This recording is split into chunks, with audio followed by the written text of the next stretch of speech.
Hi guys, welcome back to my channel. कैसे हैं आप सब? आई होप आप सब अच्छे होंगे। बात करते हैं स्नैकी जी की लाइव आई थी। लाइव में मैडम ने काफ़ी अपना गुस्सा जराने की कोशिश की, बट ऐसा फील करा रही थी लोगों को कि मतलब कुछ एहसान कर रही हो, और कुछ मिनटों की लाइव करने के बाद में फिर ये बोलती हैं चलिए बस हो गया हो गया।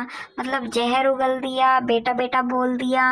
और मैडम बोलती हैं कि अंशु ही है इनकी मेन टारगेट, तो अंशु ही है, क्योंकि जो इसको सबसे ज़्यादा प्रॉब्लम है उसी से ही है आज की तारीख में। और तो सारी लाइन बाद में है जिससे भी इसको प्रॉब्लम है। तो बहन जी का जो बयान है वो ये आया है कि कार्रवाई चल रही है और मुझे मना किया गया है कोई भी बात सोशल मीडिया पे बोलने से। चलो अच्छी बात है, आपको मना किया गया है और फिर भी आप अपनी सास ससुर को और अपनी ननंद को बदनाम कर रही हो। वेरी गुड, बहुत अच्छी बात है, कर दो। बहुत अच्छे तरीके से आप करती आ रही हो, वो काम आप जारी रखो, कोई दिक्कत नहीं है। तो फिर बहन जी का जो है, बहन जी बोलती है अंशु लाइफ में आई है। हाँ बेटा बेटा मेरा मेरा बच्चा करके मैंने जो है अंशु का अपना नाम भी आज भी मैंने नहीं हटाया है अपने फ़ोन के कॉन्टैक्ट लिस्ट में। उसका जो नंबर सेव है वो मेरा बच्चा करके है। वाह, कितना झूठ बोलती हो आप। वही हिमाचली ने इसको पकड़ा और वहाँ पे अंशु के नाम से उसका नंबर सेव कर रखा था इसने। तो फिर चलिए नेक्स्ट टॉपिक पे बढ़ते हैं। नेक्स्ट मैडम बोलती है कि अंशु बताओ ना, क्यों मारा था सूरज जी ने मुझे? क्यों मारते थे सूरज जी? क्यों पिटाई करते थे मेरी? अरे तेरे कर्म ऐसे होंगे, यूं पिटाई करता था तेरी। और क्यों करते थे? मतलब लोगों से सुन के ही बैठेगी क्या तू? मेरी पिटाई क्यों करते थे? मजा आता है क्या तुझे इन चीजों में कि मेरी पिटाई क्यों करती? तू मार खाने के काम करती होगी।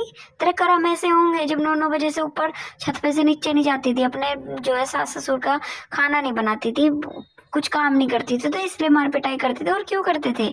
और फिर बोलती है कि मम्मी को क्यों नील पड़ा था, मम्मी को क्यों मारा था? बता अंशु, बता अंशु, बता अंशु बेटा, बता अंशु बेटा, तुम ही बता दो ना। तो यहाँ पे इस लंगूर को देख लीजिए पहले आप।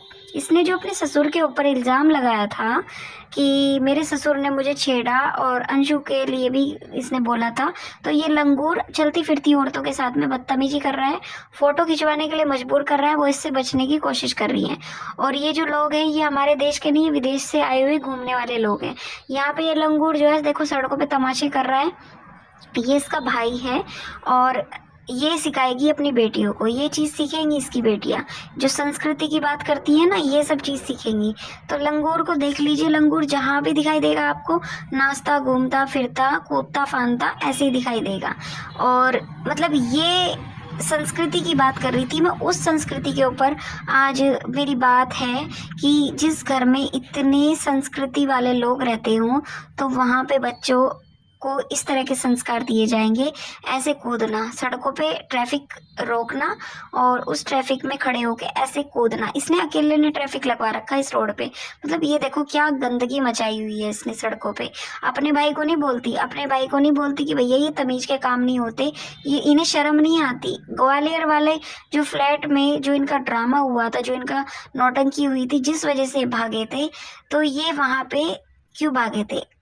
इनका एक और पता चला था कि इसका भाई गांजा वांजा पीता है, तो ये ससुर को तो बहुत पाठ पढ़ा रही थी, ड्रिंक छोड़ दीजिए छोड़ दीजिए छोड़ दीजिए, उस वजह से आपकी तबीयत खराब रहती है। ये जहाँ भी इसको औरत दिखाई देती है उनको परेशान करने लगता है। तो मतलब ये पाठ सीखेंगी इसकी बेटियां, ये संस्कृति सीखेंगी, ये बार बार गाँव में